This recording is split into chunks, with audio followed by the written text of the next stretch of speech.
কাৰ আগন্তুক ADRE grade 4 পৰীক্ষাৰ বাবে গণিতৰ কিছুমান আৰহি এমচিকিউ আপোনালোকৰ লগত আজি আলোচনা কৰিম। এই প্ৰথম প্ৰশ্নটো চাওঁচোন, তলৰ কোনটো সংখ্যা 8ৰে বিভাজ্য নহয়? অপশ্যন দিয়া আছে ABCD। 8ৰে বিভাজ্যৰ নিয়মটো হৈছে কি, আমি শেষৰ তিনিটা অংক চাব লাগিব। শেষৰ তিনিটা অংকত যদি 0 0 0 থাকে নাইবা শেষৰ তিনিটা অংকক যদি 8ৰে বিভাজ্য হয় তেতিয়াহ'লে গোটেই সংখ্যাটো 8ৰে বিভাজ্য হ'ব। আমি যদি এ নম্বৰ অপশ্যনটো চাওঁ, ইয়াত শেষৰ তিনিটা অংক আছে 400। আমি যদি 400টোক আমি 8ৰে হৰণ কৰোঁ, 8 5 গুণ 40, গতিকে 8ৰে 400 হৰণ কৰিলে 50 হ'ব। গতিকে এইটো 8ৰে বিভাজ্য হ'ব। গতিকে গোটেই সংখ্যাটোক 8ৰে বিভাজ্য হ'ব। শেষৰ তিনিটা অংক যদি 8ৰে বিভাজ্য হয় তেনেহ'লে গোটেই অংকটোক সংখ্যাটোক 8ৰে বিভাজ্য হ'ব। পিছত চাওঁ আমি 488। 480 যদি 8ৰে হৰণ কৰোঁ, 8 6 গুণ 48, 8 থাকিলে 8 গুণ 8, এইটো আমাৰ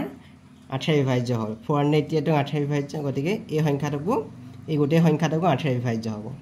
পিছত আছে 328। যদি কৰোঁ 8 4 গুণ 32, 8 8 গুণ 8, এই সংখ্যাটোকো 8ৰে বিভাজ্য, 41 হৈছে। গতিকে এইটো আমাৰ 8ৰে বিভাজ্য হ'ব। শেষতে চাওঁ আমি 903। 903 8ৰে কৰিলে 8 গুণ 8, 10 থাকিলে 8 গুণ 8, 2 23, 8 2 গুণ 16 হ'ব, 7টো বাকী থাকিলেগৈ। গতিকে এইটোক আমাৰ 8ৰে বিভাজ্য নহয়। 903টোক 8ৰে বিভাজ্য নহয়, ইয়াত বাকী থাকিব। গতিকে 8ৰে বিভাজ্য কোনটো নহয় বুলি ক'লে আমি ক'ব লাগিব ডি নম্বৰটো। ডি নম্বৰটো আমাৰ 8ৰে বিভাজ্য নহয়। 2 নম্বৰ প্ৰশ্ন, 1ৰ পৰা 100লৈকে আটাইকেইটা সংখ্যাৰ গড় হ'ব। আমি প্ৰথমতে 1ৰ পৰা 100লৈকে সংখ্যাকেইটাৰ যোগফল উলিয়াই লওঁ। ইয়াৰ মানটো হ'ব n × n + 1/2। যদি 100টা সংখ্যা nটা সংখ্যা থাকে, গতিকে nটা সংখ্যালৈকে ইয়াৰ যোগফল হ'ব n × n + 1/2। ইয়াত আমাৰ 100টা সংখ্যা আছে, nৰ মানটো হ'ব 100। গতিকে তাৰ যোগফলটো হ'ব 100 × 100 + 1/2।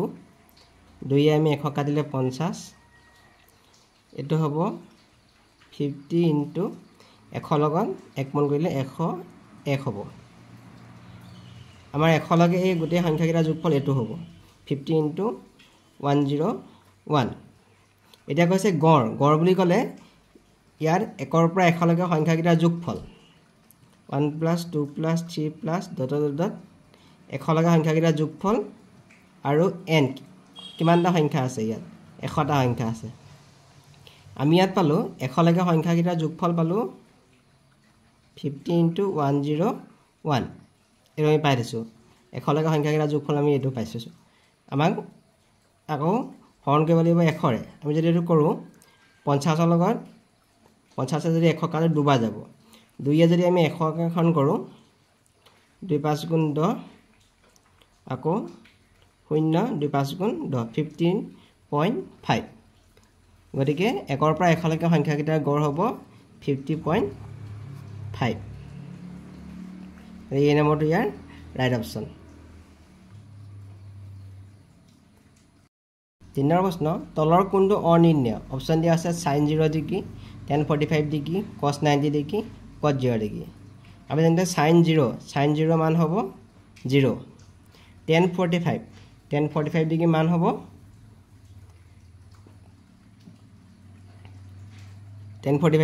হ'ব 1 হ'ব। তাৰপিছত যদি চাওঁ cos 90 ডিগ্ৰী,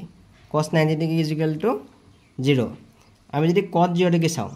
cos 0 ডিগ্ৰী মানে হ'ল cos 0 ডিগ্ৰী বাই sin 0 ডিগ্ৰী। cos 0 মানে হ'ব 1, sin 0 মানে 0। 1ক 0ৰে হৰণ কৰা কোনো অৰ্থ নাই। গতিকে কোনটো অনিৰ্ণয় বুলি ক'লে আমি ক'ব লাগিব অপশ্যন ডিটো। cos 0টো মান অনিৰ্ণয়। গতিকে ডি নম্বৰটো ইয়াৰ ৰাইট অপশ্যন। 4 নম্বৰ প্ৰশ্ন, তলৰ সংখ্যাবোৰৰ ভিতৰত কোনটো আটাইতকৈ ডাঙৰ? প্ৰথমতে দিয়া আছে 4.821 × 10²। তাৰমানে 4.821 10 স্কয়াৰ মানে হ'ব 100 ইয়াক যদি আমি 100 ৰে পূৰণ কৰোঁ এই দশমিকটো দুটা সংখ্যা পিছলৈ গৈ যাব 482.1 আনসাৰটো হ'ব তাৰপিছত এইটো কৈছে 482.1 ইনটু 10 স্কয়াৰ মানে হ'ব 100 ইয়াত যদি আমি 100 ৰে পূৰণ কৰোঁ দশমিকটো দুটা সংখ্যা পিছলৈ গৈ যাব 48210 ইয়াত যদি কৰোঁ আমি 48.21 ইনটু 100 কৰিলে ইয়াৰ লগত 4821 হৈ যাব তাৰপিছত কৈছে কি এটি 4821 divided by 10 to the power -4 মানে হ'ব 10 to the power 4 10 to the power 4 টো আমি 10 ৰে 10 টু দি পাৱাৰ 4 ইয়াক ডিভাইড হ'ব গতিকে হ'ব 4821 যদি আমি এটো ডিভাইড কৰোঁ এটো মান হ'ব 0.4821 হ'ব আমাৰ হৈছে এতিয়া কোনটো আটাইতকৈ ডাঙৰ আমি দেখিলো যে আটাইতকৈ ডাঙৰটো হ'ব এটো 482.1 ইনটু 10 স্কয়াৰ বি নম্বৰটো আটাইতকৈ ডাঙৰ হ'ব 5 নম্বৰ প্ৰশ্ন এই হাজনি চাব কৈছে 0.15 0.3 0.6 1.2 তাৰপিছত কোনটো খালী ঘৰত বহিব সুধিছে ইয়াৰ হাজনটোৰ প্ৰথম সংখ্যাটো আছে 0.15 আমি ইয়াত দেখিছো 0.15 ৰ লগত 2 এটা পূৰণ হৈ পিনে হৈছে 0.3 হৈছে এই পিছৰটো হৈছে এতিয়া আকৌ 0.15 ৰ লগত এই দুইটো দুগুণ হ'ব এতিয়া দুইটো দুগুণ হলে হ'ব 4 0.15 ৰ লগত 4 এটা পূৰণ কৰি হৈছে 0.6 এই 3 নম্বৰটো হৈছে আকৌ 0.15 ৰ লগত 8 এটা পূৰণ কৰি হৈছে 1.2 হৈছে 4 টো দুগুণ পূৰণ হয় 4 টো দুগুণ হৈছে 8 তেনে পিছৰটো হ'ব 8 ৰ দুগুণ হ'ব মানে 16 হ'ব 0.15 ৰ লগত 8 ৰ দুগুণ মানে 16 8 ৰ দুগুণ 16 পূৰণ কৰিলে হ'ব 2.4 গতিকে ৰাইট অপচনটো হ'ব অপচন বি 4 নম্বৰ প্ৰশ্ন তলৰ কোনটো আটাইতকৈ ডাঙৰ অপচন দিয়া আছে আমাক 3/2 3/4 2/5 4/5 আমি গোটেই ভগ্নাংশৰ পৰা আমি হৰটো চাম 3 4 5 গতিকে আমি লসাগু যদি উলিয়াও 3 4 5 এটা যদি লসাগু উলিয়াও 3 × 3 4 কৰিলে 4 1 5 5 আৰু 5 কৰিলে 1 1 1 গতিকে লসাগু হ'ব 3 পূৰণ 4 পূৰণ 5 60 হ'ব লসাগু কিমান হৈ যাব 60 এতিয়া প্ৰথম ভগ্নাংশটো চাওঁ 3/2 আমি লসাগুটো কৰিব লাগিব 60 গতিকে 3 লগত 20 পূৰণ কৰিব লাগিব আৰু লবৰ লগতো 20 পূৰণ কৰিব লাগিব ইয়াত হৈ গ'ল 40 ইয়াত হৈ গ'ল 60 আমি লসাগু কিমান কৰিব লাগে হৰটো আমি 60 কৰিব লাগে পিছৰ ভগ্নাংশটো চাওঁ 4/3 4 লগত আমি 15 পূৰণ কৰিলে 60 পাম 3 লগত 15 পূৰণ কৰিম 3 লগত 15 পূৰণ কৰিলে হ'ব 45 এটো হৈ গ'ল 60 পিছৰ ভগ্নাংশ 5/2 5 লগত 12 পূৰণ কৰিলে 60 পাম 2 লগত 12 পূৰণ কৰিব লাগিব 24 60 পিছৰ ভগ্নাংশ চাওঁ ইয়াত 5 লগত 12 পূৰণ কৰিব লাগিব 4 লগত 12 পূৰণ কৰিব লাগিব 48 60 এটা চাওঁ আমি সবতে হৰটো একে হৈছে 60 60 60 60 আমি লবটো চাওঁ লবটো 40 45 24 48 ইয়াত ডাঙৰটো হ'ব 48 তাৰ মানে আটাইতকৈ ডাঙৰটো হ'ব 4/5 ডি নম্বৰটো ইয়াৰ ৰাইট অপচন ডি নম্বৰটো ইয়াৰ শুদ্ধ উত্তৰ 7 নম্বৰ প্ৰশ্ন বছৰি 4% সুতৰ হাৰে কোনো মূলধনৰ 1 বছৰ 3 মাহৰ সৰল সুদ 250 টকা হলে মূলধন কিমান আমাৰ ইয়াত সুতৰ হাৰ দিয়া আছে r to 4% তাৰপিছত আমি মূলধনটো আমি পি ৰহিম মূলধনটো আমি নাজানো সেইটো আমাক উলিয়াব লাগে সময় কৈছে 1 বছৰ 3 মাহ টাইমটো কৈছে 1 বছৰ 3 মাহ ইয়াত আমি কি কৰিব লাগিব একটো বছৰ হিচাপে আছে আমি বছৰ হিচাপে থাকিবলৈ দিম 3 মাহ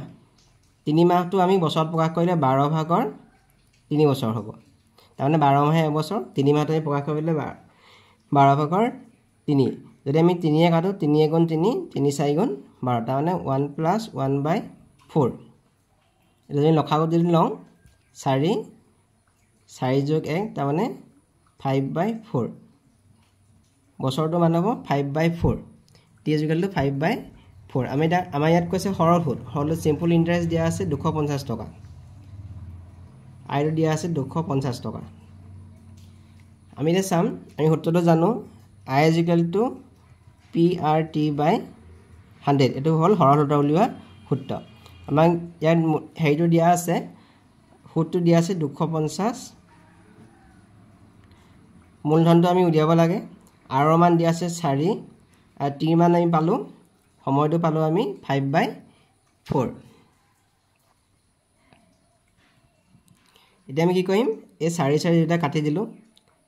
ইয়াত থাকিলে 100 আৰু 250 লগত পূৰণ হ'ব 100 পূৰণ 250 ইয়াত থাকিলে p * 5 এতিয়া 5 টোৱে ইফালে হৰণ হৈ গুছি আহিব 100 পূৰণ 250 / 5 = p এই মূলধন আমি পাই যাম এতিয়া এটা কইলে হ'ব 5 যদি আমি 25 কাটে 5 5 গুণ 25 50 তাৰ মানে p মানটো হ'ব 100 পূৰণ 50 এটো কইলে হ'ব 5000 হ'ব এটা মূলধনটো হ'ব 5000 টকা c নম্বৰটো ইয়াৰ শুদ্ধ উত্তৰ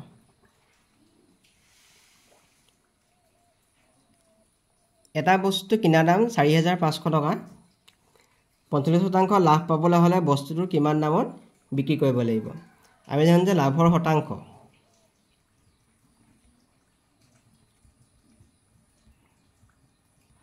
শতাংশ হলে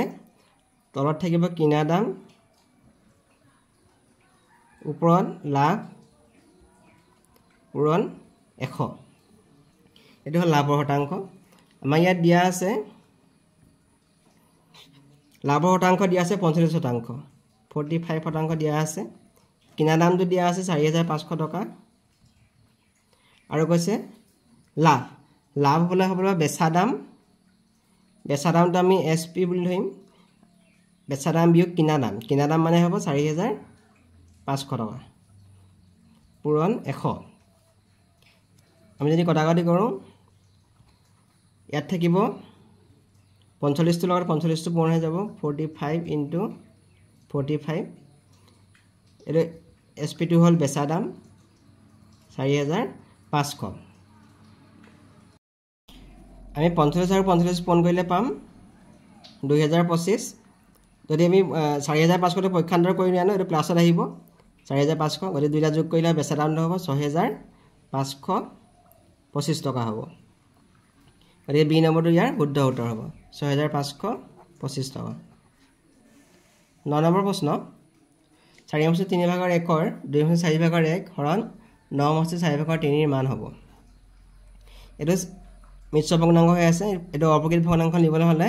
4 লগত 3 টো পূৰণ হ'ব 4 × 12 ওপৰ লবটো যোগ হ'ব তাৰ মানে 4 × 12 একে হৈ গল 13 এই ৰ ঠাইত আমি দিম পূৰণ চিন আকৌ 2 4 × 8 8 একে হৈ গল 9 ওপৰত হৈ গল 9 তলত হৈ গল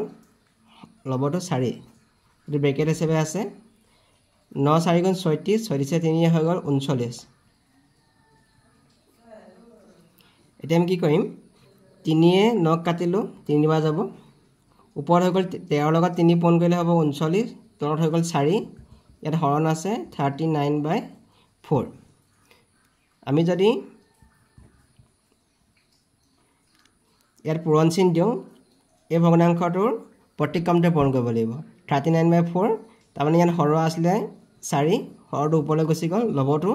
তললৈ গুচি গল ইয়াৰ প্ৰতিক্ৰমটো এটো 39/4 প্ৰতিক্ৰম হ'ব 4/39 এতিয়া আমি যদি কটাকটি কৰো 4 4 কাটিলো 39 কাটিলো আনসাৰটো হ'ব 1 গতিকে ৰাইট অপচনটো হ'ব অপচন ডি 10 নম্বৰ প্ৰশ্ন 2x² - 4x + 3 = 0 দ্বিঘাত সমীকৰণটোৰ মূল দুটাৰ প্ৰকৃতি হল এটো এটা দ্বিঘাত সমীকৰণৰ আদৰ্শ ৰূপটো আছিল ax² + bx + c = 0 ইয়াৰ লগত যদি আমি এটো লগত যদি আমি এটা তুলনা কৰো তেতিয়ালে a ৰ মানটো হ'ব 2 বিৰ মানটো হ'ব ইয়াত -4 হ'ব চি মানটো হ'ব 3 ইয়াত কৈছে কি দ্বিঘাত সমীকৰণৰ মূল দুটাৰ প্ৰকৃতি আমি দ্বিঘাত সমীকৰণৰ বিবেচিকাটো হ'ল বা ভেদ নিৰূপকটো হ'ল b² - 4ac আমি যদি ইয়াত কৰোঁ বিৰ মানটো হ'ব -4 হোল স্কয়াৰ -4 ইনটু a মানে হ'ব 2 আৰু c মানে হ'ব 3 -4 স্কয়াৰ কৰিলে 16 হ'ব 4 গুণ 8 8 3 গুণ হৈ গ'ল 24 তেতিয়া আমি যদি 16 ৰ পৰা -24 আৰু 16 কৰিলে -8 দেখিছো -8 টো আমাৰ 0 তকৈ সৰু যদি b² -4ac টো 0 তকৈ সৰু হয় তেনেহলে সমীকৰণটোৰ কোনো বাস্তৱ মূল নাই বি নম্বৰটো ইয়াৰ শুদ্ধ উত্তৰ হ'ব যদি b² - 4ac টো 0 হয় আমি কম যে কি সমীকৰণটোৰ দুটা সমান আৰু বাস্তৱ মূল আছে 11 নম্বৰ প্ৰশ্ন এটা গোলকৰ আয়তন 792/7 ঘন সেন্টিমিটাৰ যদি পাই = 22/7 হয় তেনে গোলকৰ ব্যাস হ'ব গোলকৰ আয়তন বুলি ক'লে ভলিউম তাৰ হ'ব 4/3 পাই r কিউব এটা r টো হৈছে ব্যাসাৰ্ধ আমাক এতিয়া আয়তন দিয়া আছে 790/2/7 4/3 পাই মান দিয়া আছে 22/7 r টো আমি নাজানো r কিউব হিচাপে ৰাখিম এতিয়া যদি আমি r কিউবটো ৰাখো 792/7 ইয়া গোটেইখিনি 3 আৰু এটো আসলে 4/3 এটো যদি আমি পক্ষান্তৰ কৰিলে হ'ব 3/4 হ'ব আৰু এটো হ'ব 7/22 r কিউব হ'ব এতিয়া আমি যদি 792 ক ভাঙো 22 * 4 * 9 792 হ'ব into 3/4 into 7/22 r কিউব এতিয়া আমি 7 কাটিলো তাৰ পিছত 4 কাটিলো 22 কাটিলো আমাৰ থাকিলে 9 আৰু 3 9 আৰু 3 পূৰণ কৰিলে হ'ব 27 27 r কিউব 27 মানে হ'ল 3 3টা পূৰণ মানে 3 কিউব তাৰ মানে 3 কিউব r কিউব এতিয়া r মানটো হ'ব আমাৰ r মানটো হ'ব 3 হৈ যাব r মানে হ'ব ব্যাসাৰ্ধ আমাক কৈছে ব্যাসটো d এ বুজায় d = 2r যেটো r মান আমি 3 পালো 3 একক গতিকে ইয়াৰ ব্যাস হ'ব 6 সেন্টিমিটাৰ গতিকে ৰাইট অপচনটো হ'ব অপচন সি এটা বাকচত 4টা নীলা বল 5টা ৰঙা বল আৰু 3টা সেউজীয়া বল আছে 4টা নীলা 5টা ৰঙা আৰু 3টা সেউজীয়া বল আছে বাকচটোৰ পৰা যাদৃচ্ছিকভাৱে এটা বল বাছনি কৰিলে বলটো সেউজীয়া হোৱাৰ সম্ভাৱিতা কিমান ইয়াত আমি চাও মুঠ বল কিমানটা আছে চাও আমি 4টা নীলা 5টা ৰঙা আৰু 3টা সেউজীয়া তাৰমানে 4/9 9 12টা বল আছে তাৰ পিছত নীলা বল আছে আমাক কৈছে বলটো সেউজীয়া হোৱাৰ সম্ভাৱিতা কিমান সেউজীয়া বল আছে 3টা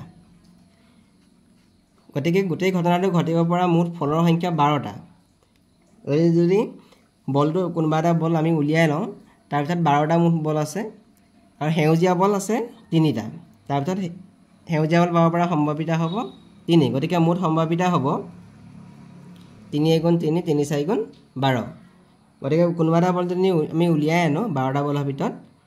তাৰে বলটো সেউজীয়া হোৱাৰ সম্ভাৱিতা হ'ব 4/1 গতিকে শুদ্ধ উত্তৰটো হ'ব অপচন ডি আমি 57 প্ৰশ্ন চাওঁ sin 48 degree tan 53 degree sec 42 degree tan 37 degree মান হ'ব অপচন দিয়া আছে 4 3 1 10 এর কইলে হবে আমি sin 90 ডিগ্রি মাইনাস থিটা ইয়ার মানটো হবে cos থিটা আকৌ tan 90 ডিগ্রি মাইনাস থিটা তার মানটো হবে cot থিটা আমি ইয়াত প্রথমটো দিয়া আছে sin 48 ডিগ্রি আমি যদি sin 48 ডিগ্ৰী এনেকৈ আমি যদি 48 ডিগ্ৰী এনেকৈ ভাঙোঁ 90 ডিগ্ৰী মাইনাছ 42 ডিগ্ৰী যদি ভাঙোঁ এতিয়া sin 90 ডিগ্ৰী মাইনাছ থিটা তাৰ মানটো হ'ব cos থিটা হ'ব ইয়াত থিটাৰ মানটো 42 ডিগ্ৰী তাৰমানে sin 48 ডিগ্ৰী মানে আমি লিখিব পাৰিম cos 42 ডিগ্ৰী আকৌ আমাক দিয়া আছে tan 53 ডিগ্ৰী আমি যদি 53 ডিগ্ৰীটো ভাঙোঁ tan 90 ডিগ্ৰী মাইনাছ থিটা ইয়াত থিটাৰ মানটো হ'ব 37 tan 90 ডিগ্ৰী মাইনাছ থিটা ইজ ইকুৱেল টু cot থিটা গতিকে ইয়াৰ মানটো হ'ব cot 37 ডিগ্ৰী আমি এতিয়া পালোঁ sin 48 ডিগ্ৰী sin 48 ৰ ঠাইত আমি লিখিম cos 42 ডিগ্ৰী sin 48 ৰ ঠাইত লিখিম আমি cos 42 ডিগ্ৰী তাৰপিছত tan 53 ডিগ্ৰী tan 53 ডিগ্ৰী ঠাইত লিখিম আমি cot 37 ডিগ্ৰী তাৰপিছত ইয়াত আছে আকৌ sec 42 ডিগ্ৰী আৰু tan 37 ডিগ্ৰী এতিয়া আমি cos 42 ডিগ্ৰী আৰু sec 42 ডিগ্ৰী cot 37 ডিগ্ৰী